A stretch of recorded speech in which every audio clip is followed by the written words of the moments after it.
a.m. Oh, welcome into SportsCenter. Tyler Fulghum, Amina Smith here with you. Up early this morning. And what's college hoops without a little chaos? Come on, the upsets you have to see from the hardwood. We bring you those highlights in moments. But first, no LeBron, no Luka either last night in L.A., meaning Victor Wembanyama wearing the crown, and he might have it for quite a while because this dude is taking over the NBA. Wait till you see what he did to this Lakers team last night. Again, down their three best players, no Austin Reeves either. We got a consecutive point counter on the screen there because Wemby's about to do some things. Amina gets to the rim with that layup. He's got 3 straight points. Then puts Jake LaRavia in the spin cycle and slams it with the left. 5 consecutive points. He was just getting started. Later in the first, he's at 14 consecutive when he buries the triple. He can do it from every inch of the floor because he's like 142 inches tall. Spurs had a 20-8 lead early when Wemby, still in the first, doing work over the top of the defense, catches that lob and lays it in. Still in the first, Wemby, sweet turnaround J, gets the shooter's touch. He had 25 in the first quarter. Youngest player with 25 in the first quarter in the play-by-play era. We go to the second now. De'Aaron Fox. I want to know, was this a missed layup or a pass to Wemby? Now take a look at the replay. Interesting. It looks like a missed layup to me. But I saw him kind of look back. Because you know what? He knew Wemby was going to be there. You know, right place, right time. He He's knew like, my man, he's going to get it done. Yeah, he's going to get it done. If I don't make this, he's got it. Wemby also got that in his bag. Left-handed flush right there. He's up to 33 points in the first half, but he wasn't done. Catching the lob there. Wemby had 37 in the first half, 40 in the game, just 26 minutes. Spurs win easy, 136-108. I'm still trying to do the math on 142 inches. And, I may have exaggerated. He might be that tall. Knicks hosting the Pacers. 1:30 left in the fourth. Jalen Brunson makes a move, drives to the hoop, scores and one. Brunson hit the free throw, and the Knicks cut it 121-120. Pascal Siakam backs off Josh Hart. Hits the elbow jumper. Pacers go up by 3. Mind you, this is a team that's at the basement of the East right now, okay? I just want to keep that in mind. Brunson gets to the head to Landry Shamet, who shoots for the win. It's no good, but Karl Anthony Towns swoops in, gets fouled on the putback attempt right there. Take another look at it. Yeah, it's a good foul. So that means Cat's headed to the line. Makes the first free throw, hits the second, and now we're headed into overtime, tied at 124. Knicks with a second chance here. In OT, Siakam gives it to Quentin Jackson. Hits the 3 right there. Pacers take a 7-point lead. Hallie loves it. 18 seconds left. Shamet steals Aaron Nesmith's pass, connects on the 3. Knicks cut it back to 4. 10 seconds left. After missing the first, Siakam misses a second free throw right here. Knicks call a timeout. They got to think it over, figure something out here. Ensuing inbounds pass. Josh Hart gives it to Brunson. Pulls up from deep.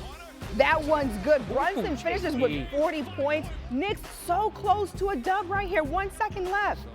Take a look at this. After missing the first, Shamet misses the second intentionally. It's a violation. Pacers take over. They run out the clock. This was so anticlimactic. 137-134. I was also pushing to go back, but I mean, they did the right choice by keeping me on the bench. We got to think long term. This kind of games, you got to have, the greed. I mean, every game you have to have this greed, to want more every time. Because, at all times, it doesn't matter who's on the court. There's somebody who's going to want to stop you from doing what you do out there. So you got to be greedy.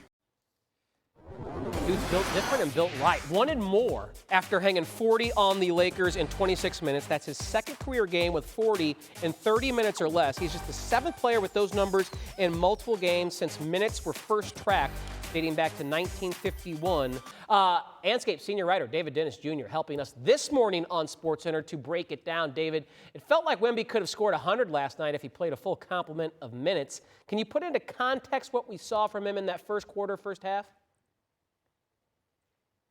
Well, the fastest player ever to get 25 points in the play-by-play era. I think that sort of sums it up right there. Like, we look at those old videos of Wilt Chamberlain in black and white and he's playing against guys. It's like, oh, that doesn't count. Those are like kind of plumbers. If you put the video from last night in black and white, Wemby looked like Wilt Chamberlain doing this to the guys in the 50s. That's exactly what he was doing last night. Yes, he was 3 for 4 from 3, and 8 for 9 overall. But look at the shot chart. It's a couple of threes out there and a whole bunch of circles right around the paint. This is the Victor Wembanyama that terrifies the rest of the league, the guy who is aggressive and is not taking no for an answer, getting to the foul line. Like when he is shooting those shots closer to the basket, this dude is absolutely unstoppable. What we saw last night from Victor Wembanyama is the blueprint of what he can do for the rest of the league, for the rest of his career. Yeah, I mean, unbelievable, wild, invoking the name Wilt Chamberlain. It makes sense. Maybe we should coin a new nickname for Wemby. How about the French Dipper? The French Dipper. Big Dipper was Wilt Chamberlain's. Okay. We'll think about it. We'll workshop it. We'll workshop it. LeBron James did not play last night. No Luka either as well. But for LeBron, the absence makes him ineligible for end-of-season awards. David, LeBron had been named to an All-NBA team for a record-setting 21 straight seasons. His 21 All-NBA selections are more than 11 current franchises have on their entire roster, including the Cavs, who have 10 of their selections from James himself. So what do you make of this rule that just came into effect a few years ago that players need to play at least 65 games to qualify for end-of-season awards? Well, first of all, let's salute LeBron James. We don't have to spend enough time on this 21 that is probably never getting touched. The last time he did not make All-NBA, Usher had just put out Confessions, and Cooper Flag was not born yet. That's how long ago that was. Now, two things can be true. LeBron James probably was not going to get voted for an All-NBA this year, but also the 65-game rule is nonsense. It's a silly rule, and it just goes back to last year when Victor Wembanyama actually was out with the blood clots. He should have still probably got Defensive Player of the Year. We're still leading the league in blocks. I mean, the rule just does not make any sense when you have voters who can parse this out on their own. They're smart enough to factor in missed games. Look at somebody like Nikola Jokic, who is probably a game or two away from not being put on All-NBA. Can you imagine Jokic not getting All-NBA this year? It just does not really fit logically. And then you got to think about the monetary stuff that's going on here, that players are risking not getting super maxes because of this 65-game rule when sometimes they still deserve it. I think the rule should go, and you should just look at players' seasons in totality to decide if they get All-NBA or not. These are his confessions this morning on SportsCenter. Anscape's David Dennis joining us. Thank you, David. Wanna try to boast at what I look like. Think I'm gonna try to wear, I pull up all brains. Jimmy with the heat, I'm on fire. It's NBA on the ESPN.